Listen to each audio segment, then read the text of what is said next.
Olá, sejam bem-vindos. Este é o Tema é Direito, programa do curso de Direito da Universidade Franciscana. Você sempre pode contribuir com a pauta do programa enviando e-mail para direito@ufn.edu.br. Confesso que seguidamente recebemos e-mail com sugestões de convidados, temas específicos, tudo relacionado ao mundo jurídico. Como sempre, faço questão de referir, esse é o foco central desse programa. E o meu convidado de hoje, com muita alegria, recebo Matheus De Gregori, procurador do Estado do Rio Grande do Sul hoje, né, Matheus? Isso. Que maravilha, seja bem-vindo. Muito obrigado, Cristiano. Fico muito feliz, honrado com o convite. Esse programa que já é tradicional aqui em Santa Maria, na região, né, na área jurídica. E de te encontrar de novo, meu professor aí da graduação, do mestrado, amigo, enfim, bastante feliz. Que maravilha. E feliz está a gente com essa tua conquista, né? Um cargo importantíssimo esse, defendendo os interesses do Estado. O Estado somos nós, né? É, a sociedade. As pessoas, elas esquecem disso. Isso é uma coisa bem importante que a gente procura trabalhar assim no propósito, né, da Procuradoria, que as pessoas às vezes não entendem a posição do procurador, que é o que tem que dizer não, né? Então, pedido de medicamentos, pedido de indenizações, enfim.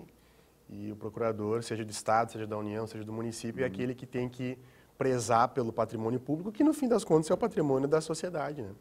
Então, onde é que tu acha que vem essa história do Estado inimigo, do Estado como um inimigo, né? Por que as pessoas, a própria literatura talvez tenha retroalimentado isso em algum momento, né? E como eu disse, as pessoas esquecem que o Estado é a gente, né? Alguma coisa que acontece com o Estado vai reverberar na gente. Mas eu acho, Cristiano, que acho que há razão de ser, né? A gente tem a tradição, e aí tu sabe melhor do que eu, a tradição histórica, né, do Estado, ela, durante muitos séculos, aí, o Estado foi, de certa forma, o algoz, né, de certas parcelas da sociedade, enfim, né? Sim. E tivemos períodos sombrios onde o Estado tinha aquela posição, né, de perseguir, enfim. Então, de taxar, né? Exato, e a tributação, e a pessoa não vê o retorno daquilo. Exato. Então ela vê o Estado ali como aquele ente abstrato contra o qual ela não pode nada, né? E então isso acaba causando essa impressão. E logicamente que, mais recentemente, embora a gente tenha hoje uma situação bem distinta de democracia e de efetivação de direitos e tal, ainda que se carece muito, né, de ver o retorno, né, das políticas e ver o retorno dos tributos e dos investimentos públicos para os cidadãos, né, para a qualidade dos serviços públicos. Sim. E tal. Então, acho que isso acaba contribuindo para essa visão mais, digamos assim, caricata até do Estado, né? Agora, vamos lembrar, né, Matheus, que o Estado, ele cuida das pessoas, né? A ideia é essa. O propósito dele é proporcionar felicidade para as pessoas. Obviamente que, em razão de gestão disso e daquilo, às vezes se deixa um pouco a desejar. Mas, estou querendo justificar algo assim e quero te ouvir a respeito. O Estado, para ele conseguir implementar esse projeto de felicidade, ele precisa arrecadar. Não existe Estado... O Brasil se declara um Estado social e democrático de direito, né? Não existe Estado social, esse Estado que preza pela igualdade, pela democracia, sem arrecadação. Então, é bom que as pessoas, né, se deem conta disso, porque na hora que está pagando ali o imposto de renda, o IPVA, o IPTU, etc., e fica aquele sentimento negativo, né? Mas saiba que isso, em tese, em princípio, serve para se estabelecer um projeto maior, que é um projeto de felicidade. Talvez eu esteja querendo justificar o justificável aqui. Não, eu acho que tu está certo. A verdade é que as pessoas não se dão conta que, se a gente pegar o Estado brasileiro como parâmetro, né? Muito embora a gente tenha, de fato, problemas muito sérios, muitas coisas a evoluir, a melhorar, o Brasil, e isso por uma escolha até constitucional, o Brasil é um país com muitos direitos sociais e muitos programas, né, que envolvem gasto público. Então, o gasto público ele é muito grande no Brasil, né? Tanto em programas assistenciais, quanto nas políticas de saúde, políticas educacionais, financiamentos, enfim. Então, as estradas públicas, nós tivemos agora há pouco uma situação de enchentes e tivemos uma certa agilidade na reconstrução de estradas que ficaram completamente destruídas. Isso depende de investimentos públicos, depende de uma estrutura pública, né? Ainda que com a iniciativa privada participando de contratos, né? Mas depende de uma gestão pública para fazer tudo isso funcionar. e até mesmo os mecanismos de acesso a direitos, né? A defensoria pública, o judiciário, que é bastante custoso, mas é custoso porque a sociedade busca esses serviços, né? A sociedade busca essa assistência. Então, muitas vezes, o cidadão não se dá conta de toda a estrutura que, em sede federal, estadual e municipal, ela precisa, digamos, de recursos ali, né, para funcionar, e esse recurso ele vem da sociedade, ele vem dos tributos que estão aí sobre as empresas, sobre os cidadãos, e logicamente que nós temos uma carga tributária que é alta, isso, né, é inegável, mas se nós verificarmos países aí com uma qualidade de vida alta, com um desenvolvimento social significativo, todos eles também têm cargas tributárias significativas. Faz parte. Olha, o exemplo do Brasil na questão da saúde e da infraestrutura, ele é interessante. Você vá para fora e você vai ver se vai ter um sistema de saúde. O SUS é uma conquista, né, brasileira, uma conquista social, e precisa de dinheiro para manter isso. E vem da arrecadação, não adianta, não tem de outro lugar. Exatamente. Não vem do patrocínio privado. Não vem. Matheus, olha só, nós temos muitos alunos aqui que obviamente estão interessados na carreira, né? Eles querem saber como é que funciona a seleção, como é que foi o concurso e tal. O que tu explica aí para a gurizada a respeito disso? Perfeito. Então, Cristiano, eu, como tu sabes aí, a minha trajetória no início ela foi um pouco mais voltada para a acadêmica, né? Eu demorei um pouco para me definir assim como um agente público, como alguém que quisesse conciliar a carreira acadêmica, a docência, né? Eu hoje sou docente ainda, né? E pretendo manter essa atividade, porque é algo que eu me descobri lá na época da faculdade com vocação, mas em certo momento verifiquei que gostaria de conciliar, né, a atividade acadêmica, a docência com um cargo público, porque entendi que a advocacia privada não era. Então, esse é o primeiro ponto importante, eu acho, de se dizer, né? O concurso público, ele não é a salvação, ele não é... Sim, ninguém fica rico. Ninguém fica rico, não é uma coisa assim... Ou se ficou rico porque tem alguma coisa errada. Então, tem muitas oportunidades na advocacia privada, em outras carreiras, enfim, que são extremamente interessantes. Então, a primeira coisa é se descobrir, entender qual é o seu perfil. Né? Mas, nas carreiras públicas, e pegando como exemplo as carreiras fim, né? Magistratura, defensoria pública, né? Eu acho que a advocacia pública ela ganhou um destaque nos últimos anos. Logicamente, em virtude de uma melhora na parte remuneratória, em virtude, sobretudo, dos honorários que o Código de Processo Civil garantiu aos advogados públicos, né? Então, isso possibilitou uma certa equiparação com as outras carreiras que talvez antes não havia, né? E, diferentemente de outras carreiras, como Ministério Público, Defensoria, Judiciário, onde você tem um envolvimento com processo criminal muito intenso, né? Com processos que envolvem audiências, que envolvem situações mais delicadas, né? A advocacia pública ela é um pouco mais fora disso, né? Ela é um pouco mais ligada ao direito administrativo, ao direito tributário, né? Ao processo, enfim, mas de um ponto de vista um pouco mais interessante de administrar, né? Você não precisa estar o tempo todo em audiência, você não se envolve com processos criminais.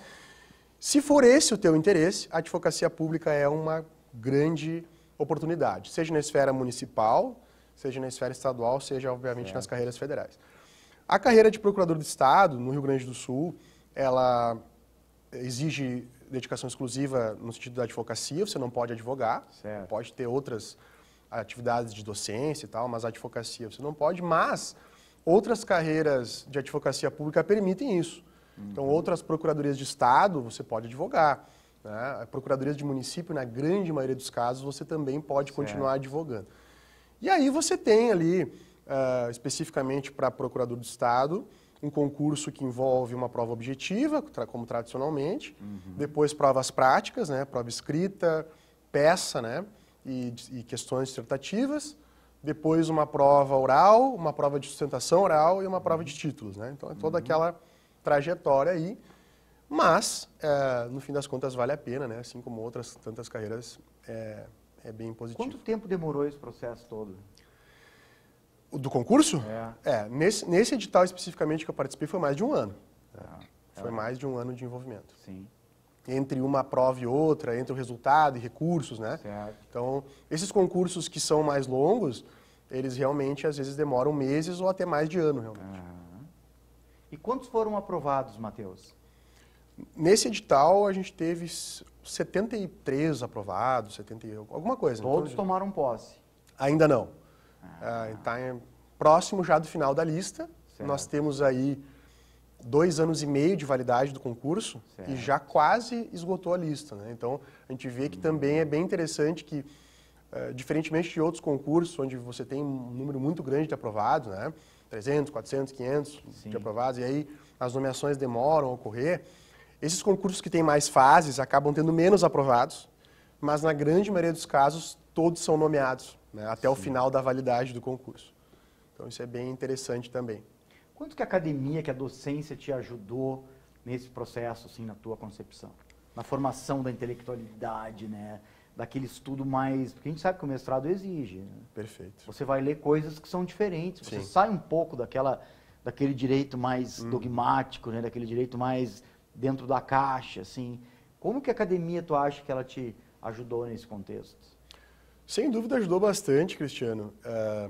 Sobretudo nas fases escrita e oral da prova, né? Porque a prova, eu acho que a grande dificuldade nesses concursos, magistratura, procuradorias, defensorias, enfim, são as provas práticas escritas. Eu acho que esse é o grande gargalo, e tanto porque ali é onde mais vale a pontuação, né? A pontuação maior é nessas provas.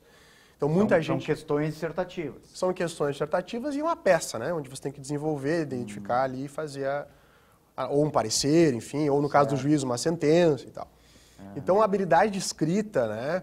A agilidade na escrita e muitas vezes a concatenação das ideias ali, ela faz uma diferença grande na tua pontuação, porque vai facilitar para a banca ler, porque vai ter uma pontuação específica para isso, da coesão textual e tudo mais. Certo. E nas provas orais, de sustentação oral, eu acho que isso talvez foi onde mais, para mim, assim, fez a diferença. Eu achei até que eu ia ficar mais tranquilo por ter já uma experiência como docente, mas eu fiquei muito nervoso. Claro, diferente. Eu fiz também prova, fui aprovado também para procurador do município de Porto Alegre, e também era uma carreira que eu desejava, mas acabei optando pela carreira do Estado. E nas duas provas, tanto para Porto Alegre quanto para o Estado, eu fiquei bastante nervoso na hora das provas. Então, assim, não adiantou muito essa experiência prévia. Mas, embora estivesse ali com ansiedade, que é natural, né, para aquele tipo de situação... Tem que ser administrado isso, por óbvio. Exato. A banca também está avaliando isso. Lógico. O domínio de controle emocional. Perfeito. Mas aí eu acho que a experiência no mestrado, e depois com docência, enfim, com essa parte mais acadêmica, ter apresentado trabalhos, ter, enfim, participado de congressos, enfim, me ajudou na exposição das ideias, me ajudou nessa postura ali na hora de fazer a apresentação oral, e isso pontua muito, né? Isso é o que mais talvez pontue nos quesitos ali nessas provas, então, nesse ponto ajudou bastante. O concurso não é só direito, né? Não. Pesa também essa questão emocional e o controle disso. A gente sabe que tem pessoas que têm mais facilidade e outras menos com isso, né? E tem as pessoas que se desmancham emocionalmente e não adianta, né? O Estado, e nem o Estado, nenhuma organização quer isso. Perfeito. Quer que tu tenha controle do teu emocional. E eu vou te dizer, Cristiano, Cristiano, que nas provas escritas, isso foi um elemento bem, especificamente nesse concurso, nesse último concurso da Procuradoria do Estado, foi um elemento bem interessante porque as questões dissertativas, elas até não eram, algumas delas eram mais difíceis, outras não eram tanto, mas o número de questões para o tempo disponível era muito grande. Então o tempo era muito curto. Se você fosse pesquisar no Vademecum, se não tivesse uma ideia ali, e não soubesse administrar o tempo, não conseguia completar a prova. E muitas pessoas bem preparadas que eu conheço, que eu acompanhei, caíram nessa fase em virtude de não conseguir terminar a prova. Então aí vinha a questão da gestão do tempo, gestão das emoções, essa agilidade também, que é o que, querendo ou não, também um quesito a ser avaliado do profissional que o Estado vai contratar, né? Meu amigo, quero agradecer a tua presença aqui. Portas do estúdio sempre abertas. Aqui da UFN é um prazer te receber. Vem falar para os nossos alunos. Certamente. Isso a gente vai organizar agora. Mas fica o nosso Passou rápido, né? Muito. Eu fico à disposição, Cristiano. Acho que tem pontos bem interessantes aí. Com o passar do tempo, a experiência da Procuradoria, podemos trazer aí enfim, projetos e conversas que eu acho que podem ser bem positivas. Então, fico à disposição e muito feliz com o convite. Maravilha, nós que agradecemos. E agradecemos a você também pela audiência. Fique ligado nos próximos programas da TV da Universidade Franciscana. Até a próxima.